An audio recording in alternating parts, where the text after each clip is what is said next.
Current आप सबको पता है, current what is current, that is flow of charge, rate of flow of charge q by T, unit पता है coulomb per second, right.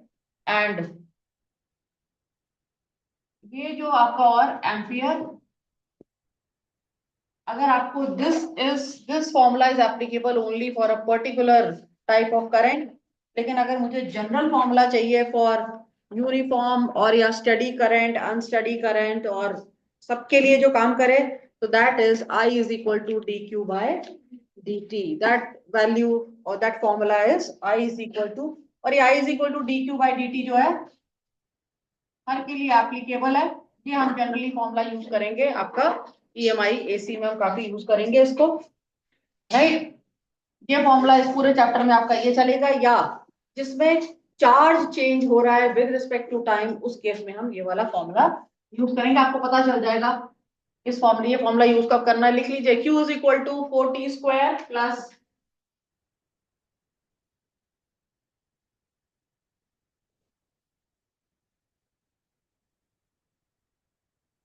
Numerical है, Q is equal to 4t square plus 8t, 4t square plus 8t minus 20, Q is equal to 4t square plus 8t minus 20। अब मुझे इसमें current चाहिए at t is equal to 2 seconds. तो इसके लिए आपने देखा जब हमारे पास वेरिएबल है तो मैं कुछ नहीं करूंगी, दिमाग बंद करके डिफरेंशिएट कर दीजिए, दैट इज 8t प्लस 8, 20 का डिफरेंशियल इज 0। तो t के what is this is current, और t की वैल्यू इसमें पुट करो, you will get the answer. Simple, NEET में भी इस तरह के क्वेश्चन आते हैं और बोर्ड में आ गए तो आ ही सकते हैं, बिकॉज नीट के जो लेवल है वही सीबीएसई कहता है, जो नीट का लेवल है वही हमारा बोर्ड का भी लेवल है, राइट। सो करंट कैसी quantity, I have told you it is a scalar quantity. कैसी quantity, it is a scalar quantity. अब टाइप्स ऑफ करंट हमारे पास क्या होते हैं आपको पता है, टाइप होता है एक डीसी होता है, एक एसी होता है, और या एक वेरिएबल करंट होता है। डीसी क्या होता है, जो स्टेडी करंट होता है, मतलब ये this is DC, this is variable,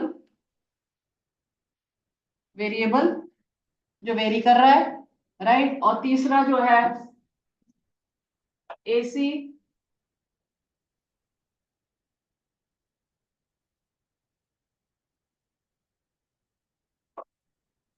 this is AC, right, which is changing period, जो है आपका whose amplitude is changing with time. This is what is known as an alternating current, right? Current carriers, solids में आपको पता है क्या होते हैं, इलेक्ट्रॉन्स, राइट। लिक्विड्स में क्या होते हैं, आयंस, और गैसेस में क्या होते हैं। फिर रूम टेम्परेचर पे जो गैसेस होती हैं, they are bad conductors of heat and electricity, लेकिन under certain condition of temperature and pressure जो है हमें गैसेस जो होती हैं दे गेट आयनाइज, और वो आयंस बन जाएंगी तो आपको करंट फ्लो करने लगेगा, ठीक है। करंट का डायरेक्शन आप सबको पता है क्या होता है, पॉजिटिव टू नेगेटिव होता है। डायरेक्शन जो है हमेशा करंट का पॉजिटिव टू नेगेटिव फ्लो करेगा। अब सिंपल सा कंसेप्ट है, एक सिंपल सा द कंसेप्ट इज, अगर ये कोई वायर हवा में पड़ी है, इसमें से कोई करंट फ्लो नहीं करेगा।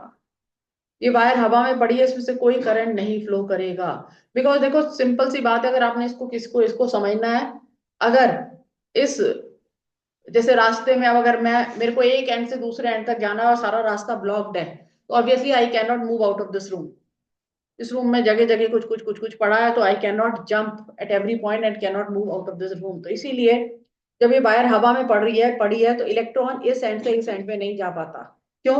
क्योंकि इसमें बहुत सारे आयन से इलेक्ट्रॉन मूव करता है, आयन से टकराता है, अपनी एनर्जी वो वहीं पे खत्म कर देता है। जैसे मैं आगे चली, मेरे को आगे कोई बैरियर आ गया, मैं टकरा के गिर के बैठ गई, तो जब तक इलेक्ट्रॉन एक एंड से दूसरे एंड पे नहीं जाएगा तब तक करंट फ्लो नहीं होगा। तो इलेक्ट्रॉन को एक एंड से दूसरे एंड पे फ्लो कराने के लिए अब क्या करना पड़ेगा, अब जैसे मैं जा रही थी, मैं बैठ गई, हाँ जी फोन चल रहा है इसका आपका, जब मैं एक एंड से दूसरे एंड पे जा रही थी, मैंने बोला मैं गिर गई, गिरी मतलब किसी से टकराई और गिर गई, इलेक्ट्रॉन किसी से कोलाइड किया, गिर गया, इलेक्ट्रॉन वहीं रुक गया, ठीक है, उसकी काइनेटिक एनर्जी जीरो हो गई। अगर मुझे इस रूम के बाहर जाना है तो मुझे कुछ और मशक्कत करनी पड़ी, कुछ मेहनत करनी पड़ेगी, अब वो मेहनत मेरे से नहीं हो रही, तो इसके लिए मेरे को क्या है, कोई पुश मिलना चाहिए। तो पुश मीन्स मैंने क्या कनेक्ट कर दिया इसको, it has been connected through a battery. अगर मैं इस वायर को बैटरी से कनेक्ट कर दूंगी तो करंट फ्लो कर जाती है। सो जब मैंने बैटरी से कनेक्ट किया तो एक ड्रिफ्ट आई, that is what is known as drift current. तो उस ड्रिफ्ट में क्या हुआ, electrons they are drifted towards the positive terminal of the battery. Drift का मतलब क्या होता है, एक धक्का, सिंपल लैंग्वेज में ड्रिफ्टिंग। और ड्रिफ्ट हमने दूसरा बार कहाँ पढ़ा था, सेमीकंडक्टर्स में। सेमीकंडक्टर में दो टाइप ऑफ करंट होती है, एक डिफ्यूजन एक ड्रिफ्ट, एक डिफ्यूजन एक ड्रिफ्ट, राइट। तो अब now basically we have to start with the concept of drift velocity. तो ड्रिफ्ट वेलोसिटी का मीनिंग समझ आ गया, जिस वेलोसिटी से electrons they are drifted from towards the positive terminal of the battery is what is known as drift velocity, right. अब आप सबको पता है E क्या होता है, that is V by L, हमें फॉर्मूला पता है E का, E और V का, राइट। Relation E is V by D या V by L।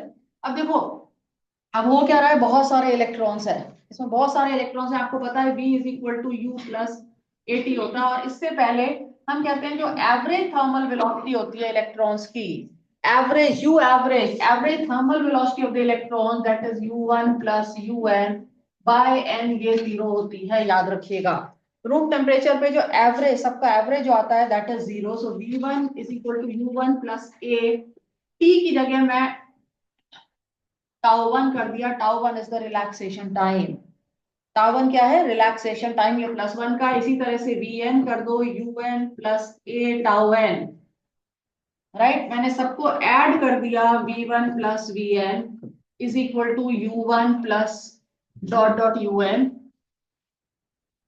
Right. Dot dot UN करिए, इसको ऐड करिए जरा, राइट। ऐड कर दिया डॉट डॉट UN प्लस ए कॉमन टाउ 1 से टाउ n। अभी सुनो तो, अभी तो सिर्फ ऐड करना है, अच्छा है कुछ याद है। अब हमने ड्रिफ्ट वेलोसिटी की क्या डेफिनेशन बताई थी, the average velocity with which the electron is drifted. Drift velocity की डेफिनेशन क्या है, average velocity.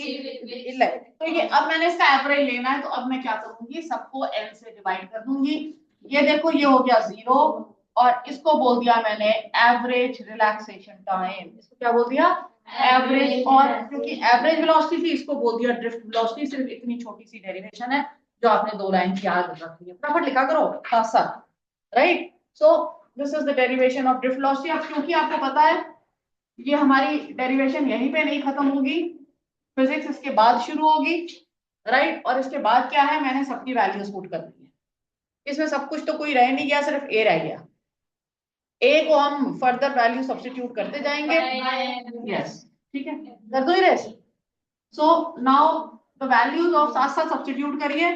A is F by M into tau, F is Q E, पहले Q E by M into tau. अब Q की जगह F Q होता है, Q होता है माइनस ई, चार्ज इलेक्ट्रॉन है। तो अगले स्टेप में मैंने इसको माइनस ई कर देना है, minus E by M into tau. और फिर फर्दर E की वैल्यू क्या है, V by L minus E V by M L into tau. This is the expression for drift velocity. यहां से आपका ड्रिफ्ट वेलोसिटी का, फटाफट लिखते जाइए विद स्पीड, सिर्फ दो, एक लाइन को याद रखना है, V is equal to U plus A T, बस। वहां से हमने ड्राइव करा। अब देखो इसके 1 मार्क क्वेश्चन, लेंथ बढ़ेगी, अब it depends on potential, inversely proportional to length, directly proportional to relaxation time. अब रिलैक्सेशन टाइम को हम नहीं कुछ कर सकते, relaxation time basically is dependent on temperature. तो सबसे इंपॉर्टेंट इसका है टेम्परेचर का effect. When temperature increases, temperature अगर बढ़ेगा, सबसे इंपॉर्टेंट है, और पूरे आपके उसमें चलता जाएगा, लिख लो, बैठो नहीं। टेम्परेचर बढ़ेगा तो टाइम बिटवीन टू कोलिजन्स क्या होगा, कम होगा। टेम्परेचर बढ़ा, काइनेटिक एनर्जी बढ़ी, एनर्जी बढ़ गई, तो उनमें टाइम जो कोलिजन्स के बीच में लग रहा है टाइम कम हो गया, टाउ डिक्रीज हो गया। टेम्परेचर बढ़ेगा, टाउ कम होगा, वीडी कम होगी, वीडी क्या होगी, कम हो जाएगी, राइट। सो इस तरह से वीडी आपकी अलग अलग फैक्टर्स पर डिपेंड करती है। टेम्परेचर जो हिडन है ऐसे डिपेंड कर रही है, potential directly proportional, electric field directly proportional, length inversely proportional, and so on. Right? These were the factors on which drift velocity depends. अच्छा, दूसरा इंपॉर्टेंट पॉइंट है, in the absence of electric field, जब कोई electric field नहीं है, मान लो इस room में आप इमेजिन करो आप इलेक्ट्रॉन हो, इलेक्ट्रिक फील्ड नहीं है, तो मैं सीधे सीधे चली जा रही हूँ, ठीक है, मैं सीधे चल रही हूँ, इसका मतलब क्या है, आपका एनसीईआरटी का क्वेश्चन है, जो कोलिजन्स है वो between two electrons they are straight line. कैसे कोलिजन्स है? Straight line. पाथ कैसा है? दो कोलिजन के बीच में स्ट्रेट लाइन। लेकिन जब आपने इलेक्ट्रिक फील्ड लगा दी तो ये पाथ स्ट्रेट लाइन नहीं होगा, path collisions will be curved. Absence of electric field, path straight line. Presence of electric field, path between two collisions is curved.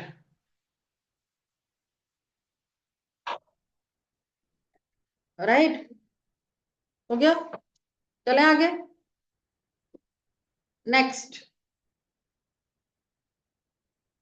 अब क्वेश्चन यहाँ पे ये भी एनसीईआरटी का क्वेश्चन है कि जैसे ही हम स्विच ऑन करते हैं, जैसे ही हम स्विच ऑन करते हैं उसी टाइम आपका बल्ब ऑन हो जाता है। बल्ब, यस, बिकॉज जो इलेक्ट्रिक फील्ड सेटअप होती है that moves with the speed of light. जो इलेक्ट्रिक फील्ड सेटअप हो रही है वो किसकी स्पीड से करती है? दैट्स स्पीड ऑफ लाइट या स्पीड ऑफ ईएम वेव्स की स्पीड से चलती है। तो जिसकी वजह से इलेक्ट्रॉन जो है हर पोर्शन में ड्रिफ्ट हो जाता है, right? Next, next we have mobility. अब सिंपल फॉर्मूलेज हैं। मोबिलिटी, मोबिलिटी म्यू से रिप्रेजेंट करते हैं, म्यू लिखते जाओ, फटाफट बैठना नहीं है। Mobility mu, mu is V D by E. तो इसको आप अपने उसमें लिख सकते हो। वी डी क्या है? Drift velocity. ई क्या है? ड्रिफ्ट वेलोसिटी का फॉर्मूला जिनको नहीं पता याद करते जाओ, E by M into tau. So इसका मतलब ये इंडिपेंडेंट हो गई इलेक्ट्रिक फील्ड के, इंडिपेंडेंट हो गई इलेक्ट्रिक फील्ड के, that is E by M into tau. E cancel हो गया। अब यहाँ पे क्वेश्चन बनेगा, अगर मैं इलेक्ट्रिक फील्ड डबल करूं तो ड्रिफ्ट वेलोसिटी सेम रहेगी, लेकिन अगर मैं टेम्परेचर बढ़ाऊंगी तो ड्रिफ्ट वेलोसिटी कम होगी, बिकॉज टेम्परेचर बढ़ाने पर टाउ कम होता है। टेम्परेचर बढ़ाओगे टाउ कम होगा, और मोबिलिटी, ड्रिफ्ट वेलोसिटी नहीं, हाँ मोबिलिटी जो है कम होगी, राइट? नंबर 2 पॉइंट, फिर इंपॉर्टेंट पॉइंट, यहीं से सारे मैं पॉइंट्स डिस्कस कर रही हूँ, यहाँ पे लिखते जाओ। Number 1, independent of electric field. Number 2, temperature increases new decreases, तो टेम्परेचर के भी इनवर्सली प्रोपोर्शनल हो गई, याद करने का तरीका। तीसरा, inversely proportional to mass, so mass of electron is less than mass of proton, तो इसलिए mobility of electron is greater than mobility of protons. और ये हमारी कॉमन सेंस भी है, जो चीज हल्की होती है उसकी मोबिलिटी ज्यादा होती है, जो हल्की है उसकी मोबिलिटी ज्यादा होती है, राइट? नेक्स्ट हमारे पास रिलेशन आता है, लिख लीजिए, relation between current and drift velocity. Short में लिखना I and V D, erase कर दो। Relation between I and V D, बहुत इंपॉर्टेंट रिलेशन है ये।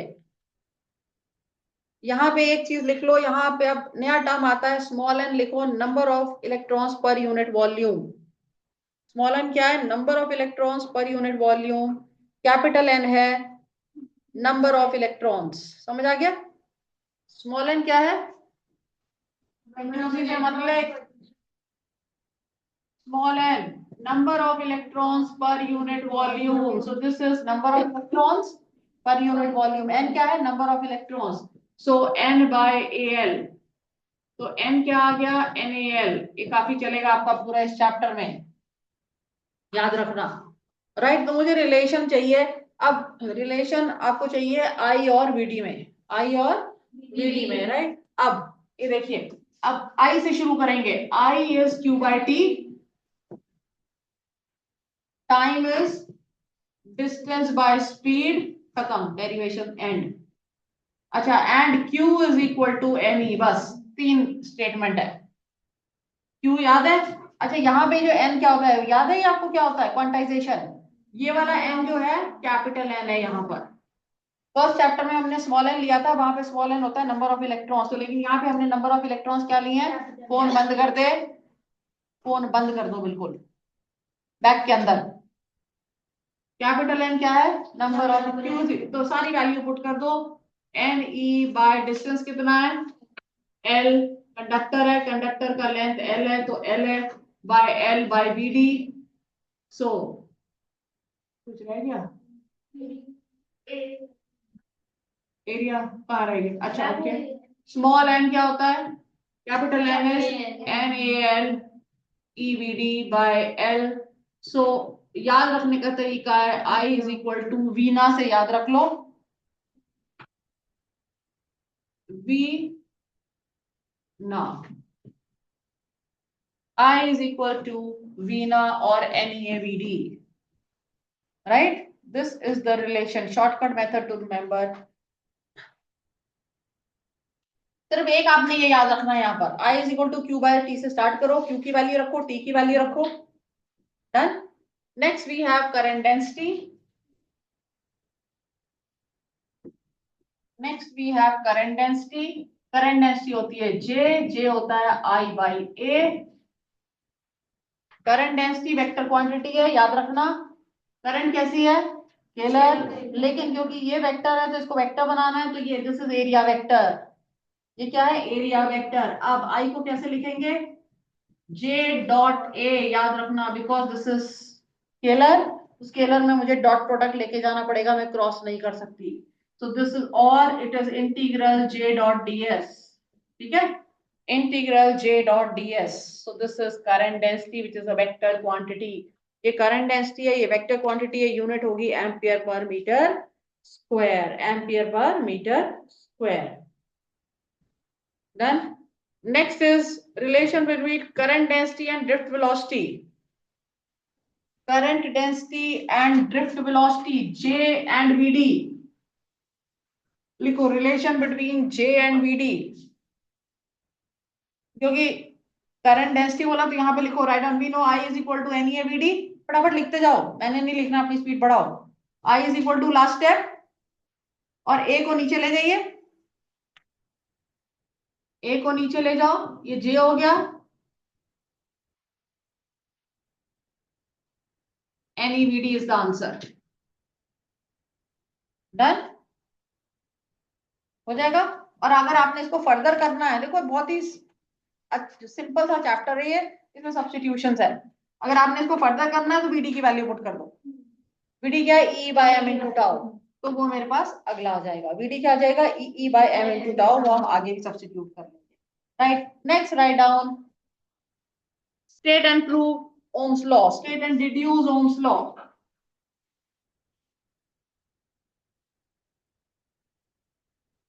State and deduce Ohm's law लिख लिया।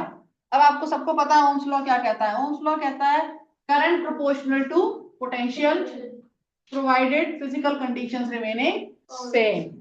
करंट किसके प्रोपोर्शनल है, पोटेंशियल के, current proportional to potential provided physical conditions remaining same, और हम कर देते हैं V proportional to I। So this is what is Ohm's law. अब इसका मतलब V इज इक्वल टू होता है IR, तो V by I is equal to R।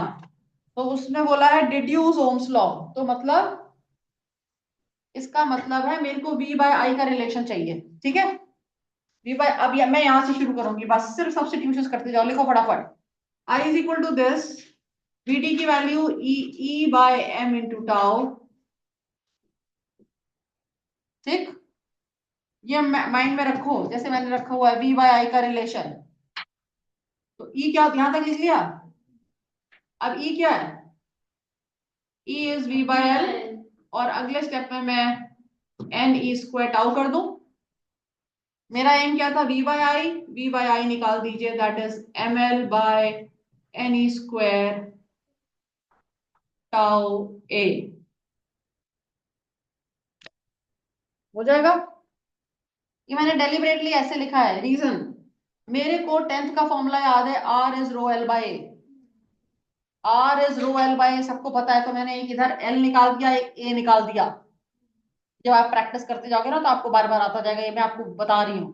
L और A निकाल दिया, इसका मतलब पहली बात ये पूरा R है, दिस इज R, ये सारा कांस्टेंट है, दिस सब कांस्टेंट, तो मेरे पास R का फॉर्मूला आ गया, डिड्यूस ओम्स लॉ आ गया। अब क्वेश्चन कभी भी ये नहीं आएगा कि डिड्यूस ओम्स लॉ, क्वेश्चन आएगा deduce the relation between resistance relaxation time, length, mass and question घूम के आएगा। तो इसका मतलब आपने ओम्स लॉ डिड्यूस करना है। तो मेरे पास आ गया R is equal to ml by any square tau a, and this is again a constant which is known as rho L by a. This is another formula. This is known as specific resistance और resistivity. इसको क्या बोलते हैं? Specific resistance और resistivity. बहुत ही simple सा chapter है ये। Specific resistance और resistivity and unit is L by A. अब R की यूनिट होती है ohms. Unit of R is ohms, right? And unit of rho is ohm meter square per meter. Ohm meter square per meter. That is ohm meter और ohm centimetre. ठीक है, ये सारा लिखते जाएंगे, हाथ पे हाथ रख के कोई नहीं बैठेगा। बहुत कुछ आप लोगों को आता है, लेकिन जब हमारे अभी मार्क्स आ रहे हैं प्री बोर्ड्स में, तो किसी का ऐसा नहीं है, सब कुछ आने के बाद कोई ऐसा नहीं है जिसके 60 में मार्क्स आए हैं। कोई 40, कोई 45, कोई 50 हो, जो गलत है। इतना इतने टेस्ट लेने के बाद अगर हम यहाँ हैं, फिर हम क्या कर रहे हैं देखो, इतने इतने रिविजन हो चुके हैं, इतने इतने टेस्ट हो चुके हैं आपके, right? So rho is ohm into metre. Rho का क्या फॉर्मूला आया? रो का दूसरा फॉर्मूला लिख लो, m by N square tau, side में लिखते जाओ। Rho is m by N square tau, और यहाँ पे लिखो अगले में sigma is 1 by rho. Sigma ऐसे, रो क्या है? रेजिस्टिविटी। सिग्मा क्या है? कंडक्टिविटी। तो सिग्मा क्या हो गया? ये रो है ना, तो सिग्मा हो गया N square tau by M. समझ आ गया? यही है, रो इज 1 बाय सिग्मा। मतलब सिग्मा का क्या फॉर्मूला है? रेसिप्रोकल ऑफ रेजिस्टिविटी, या रेजिस्टिविटी क्या है? Reciprocal of conductivity. तो मैंने रो का ये वाला फॉर्मूला डाल दिया, m by N square tau, तो मेरे पास सिग्मा आ गया N square tau by M, right? तो ये अभी हम आगे हमारा यूज होगा। अब यहाँ पर भी देखो, सब वही काम बार बार चल रहा है। सिग्मा भी टेम्परेचर पर डिपेंड कर रहा है, रो भी टेम्परेचर पर डिपेंड कर रहा है, और उसी तरह से डिपेंड कर रहा है, टेम्परेचर बढ़ रहा है टाओ कम हो रहा है। ठीक है, अच्छा, बहुत इंपॉर्टेंट पॉइंट, जो आर का फॉर्मूला था, यहीं से मैं आपको बता दूं, आर था रो एल बाय ए। याद रखिएगा, आर प्रोपोर्शनल है एल के, इनवर्सली प्रोपोर्शनल है एरिया के। मतलब जितनी लेंथ ज्यादा रेजिस्टेंस ज्यादा, जितनी लेंथ कम रेजिस्टेंस कम। वायर मोटी, एरिया ज्यादा, रेजिस्टेंस कम। मोटी वायर का रेजिस्टेंस कम होता है, वायर पतली, रेजिस्टेंस ज्यादा। सिंपल, ठीक है ना? अब यहाँ पर मैं वो कंसेप्ट बता रही, अगर मैंने वायर को खींचा, खींचने पर रेजिस्टेंस क्या होगा, ये कई बार आ चुका है, तो ये क्वेश्चन भी लिख लो। When a wire is stretched to n times its original length, when a wire is stretched to n times its original length, find the new resistance. जब भी स्ट्रेचिंग वाले इस तरह के क्वेश्चन होते हैं, तो सबसे पहला काम है वॉल्यूम रिमेन सेम। क्या होता है? Volume remain same. तो अब जब वॉल्यूम सेम है, तो अब देखो, जो चीज, अब इसमें और एक और शॉर्टकट चीज है, जो चीज चेंज हो रही है, जो चीज चेंज हो रही है, उससे मल्टीप्लाई डिवाइड कर दो। क्या कंसेप्ट याद रखना है? जो चीज चेंज हो रही है, एरिया चेंज हो रहा है तो एरिया, यहाँ पे लेंथ चेंज हो रही है, लेंथ को खींचा तो मैं लेंथ से मल्टीप्लाई, तो R is equal to rho L by A, आपको फॉर्मूला पता है, और मैंने एल से मल्टीप्लाई डिवाइड कर दिया। शॉर्टकट मेथड है, बुक में बहुत सारे मेथड है, एक एक पेज के मेथड है। एल से मल्टीप्लाई डिवाइड करके ये क्या बन गया? वॉल्यूम। ये रो, आपको पता है वॉल्यूम इज कांस्टेंट, लिख लो साइड में, वॉल्यूम इज कांस्टेंट, तो R proportional to L square. ठीक है, अब आर डैश क्या हो गया? एल डैश स्क्वायर, और एल डैश क्या है? N times L. Wire is stretch to N times. ठीक, इसमें ये वैल्यू पुट करिए, एन एल का होल स्क्वायर हो गया। ये इक्वेशन 1 आ गई, ये 2 आ गई, 2 बाय 1 कर दो। अगर इसको समझने में किसी को डाउट आ रहा है, तो please let me know, online offline उसी टाइम। क्लियर है? यस और नो? यहाँ पे पहले एल डैश था, एल डैश की वैल्यू मैंने एन एल रखी, दोनों को डिवाइड कर दो, आर डैश बाय आर आ गया एल स्क्वायर। तो आपने क्या याद रखना है, रेजिस्टेंस एन स्क्वायर टाइम्स हो जाता है। ठीक है, रेजिस्टेंस क्या हो गया, तो अब यहाँ पे अपने आप क्वेश्चन फ्रेम कर लो, ऊपर वाले क्वेश्चन को 2 टाइम्स कर लो,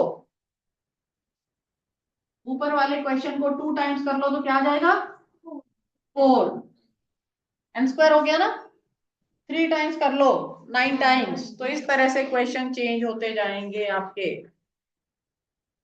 डन। अब इसी के फिर इंपॉर्टेंट पॉइंट आता है रो, किस किस पर डिपेंड करता है, रो का क्या फॉर्मूला है, M by N square tau.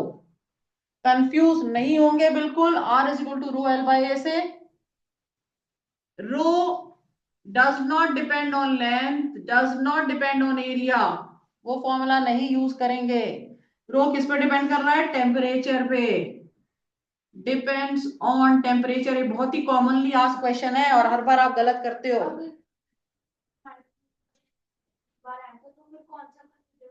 अरे पिछला क्यों, वो तो बेटा रेजिस्टिविटी नेचर ऑफ मटेरियल पे डिपेंड करती है, ये याद रखना। दो वायर अगर सेम मटेरियल के बने हैं तो रेजिस्टिविटी सेम होगी, बिकॉज ना वो लेंथ पे डिपेंड कर रही है ना एरिया पे डिपेंड कर रही है। इज दिस क्लियर, रो का ये फॉर्मूला है। R is equal to rho L by A से हमने रो को डिफाइन नहीं करना है, ना रो की डिपेंडेंस होनी है। रो की डिपेंडेंस सिर्फ और सिर्फ इसी फॉर्मूले से है, तभी ना वो एल पे डिपेंड कर रहा है ना ए पे डिपेंड कर रहा है। ठीक है, ना एल पे डिपेंड कर रहा है ना वो ए पे डिपेंड कर रहा है। इज दिस क्लियर, ठीक है। नाउ इंडिपेंडेंट, शेप साइज सबके इंडिपेंडेंट है। Next we have microscopic form of Ohm's law या vector form of Ohm's law.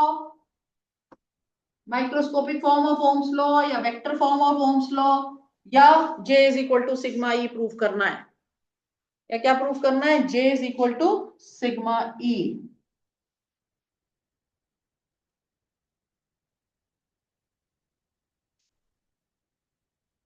Done. यहां पे यहीं से शुरू करो, I is equal to N E V D, V D की वैल्यू लिख दो,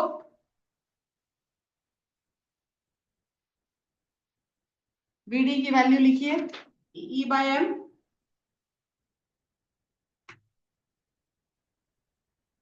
ई by M into tau, check करिए ठीक है, एन भी है,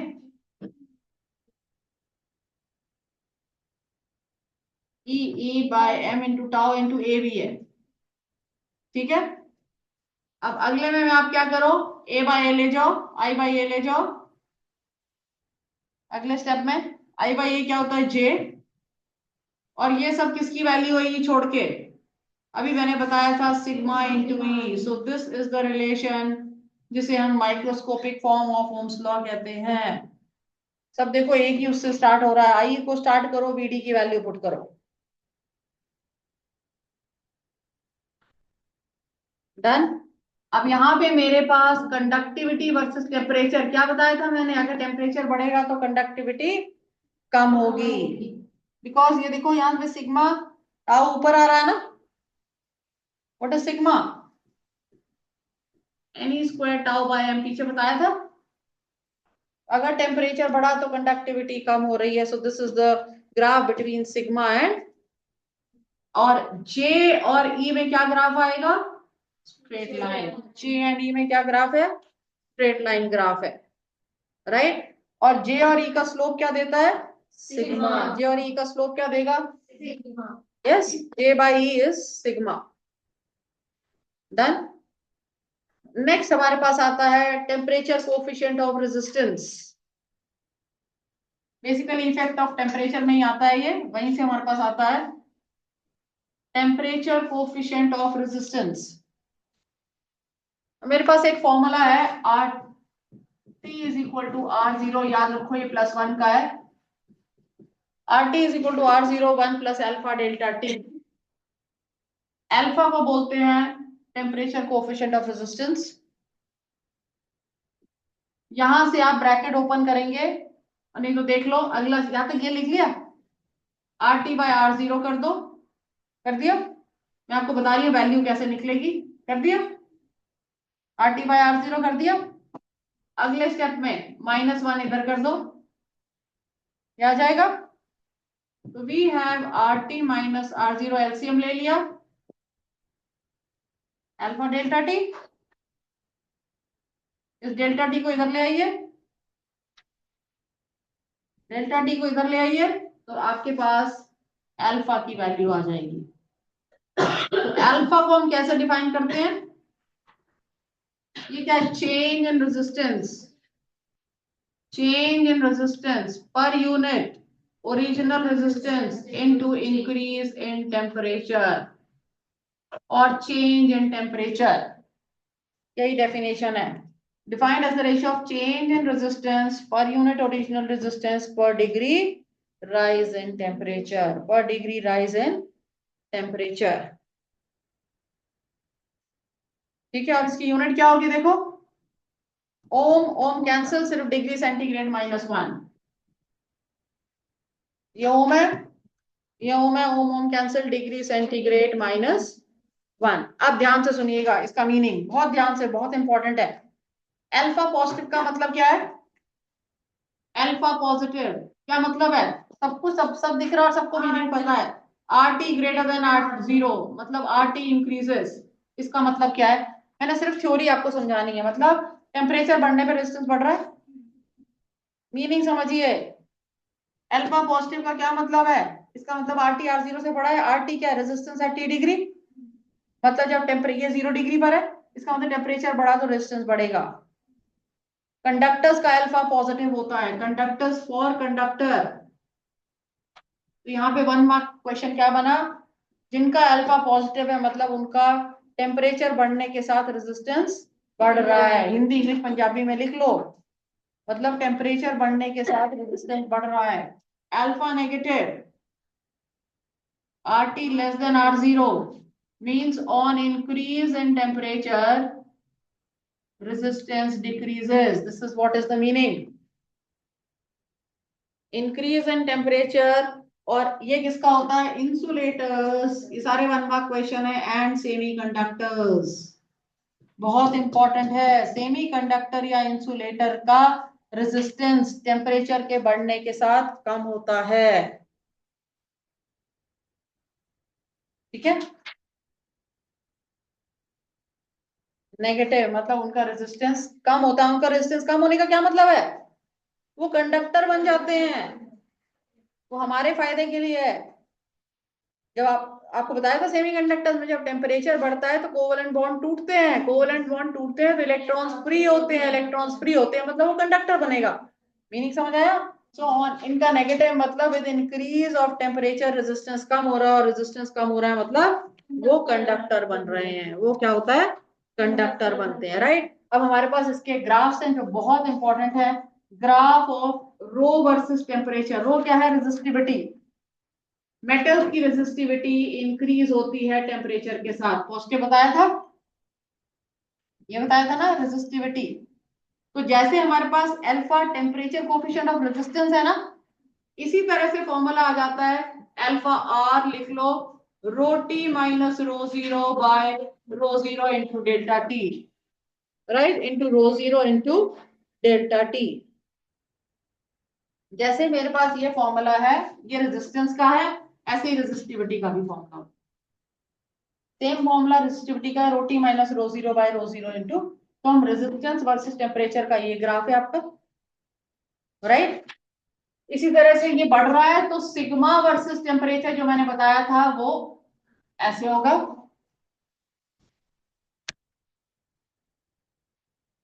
डन, ये सारा समझ आ गया, किसी को डाउट। इसी तरह से इसको, ये कंडक्टर की बात कर रहे हैं हम, ये सेमीकंडक्टर एंड इंसुलेटर्स। अब फिर ध्यान से समझ लीजिए, ये रो versus T for semiconductor draw कर लो। नेक्स्ट, रो है, पिछला सिग्मा था, अब रो कर दो।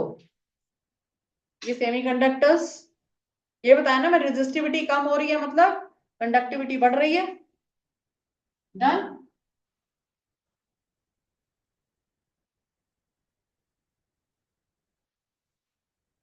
तीसरा आता है एलॉयज। एलॉयज वो होते हैं जिनका रेजिस्टेंस टेम्परेचर के साथ चेंज नहीं होता है। एलॉयज क्या होते हैं, जिनका रेजिस्टेंस टेम्परेचर के साथ चेंज नहीं होता है। नंबर 2, इसमें जो क्वेश्चन आएगा ये सेमीकंडक्टर से नहीं आएगा, ये नेम से आएगा। ये आपका आएगा कॉपर, एल्यूमिनियम, नाम लिख लीजिए यहाँ पर। सेमीकंडक्टर्स आएगा सिलिकॉन, जर्मेनियम, और ये वुड इंसुलेटर है। इनमें से कोई भी इस तरह का नाम आएगा तो आप ये ग्राफ ड्रॉ करोगे, सेमीकंडक्टर से नहीं आएगा, राइट। फिर मेरे पास आता है रो वर्सेस टी फॉर एल्यूमिनियम या निकल, सॉरी, मैग, एलॉय। ये किसका है? एलॉय। एलॉय क्या होता है? एलॉय का रेजिस्टेंस जो है चेंज नहीं होता है। तो अप्रोक्सीमेटली स्ट्रेट लाइन या बहुत हल्का सा स्लोप दिखाइएगा। और एलॉय होता है मैग्नेनियन, मैग्नेनियन कॉन्स्टेंटन, मैग्नेनियन कॉन्स्टेंटन, निकल, क्रोमियम, ये सारे एलॉयज हैं। क्वेश्चन निकल क्रोमियम से ही आएगा, याद रखिएगा, राइट।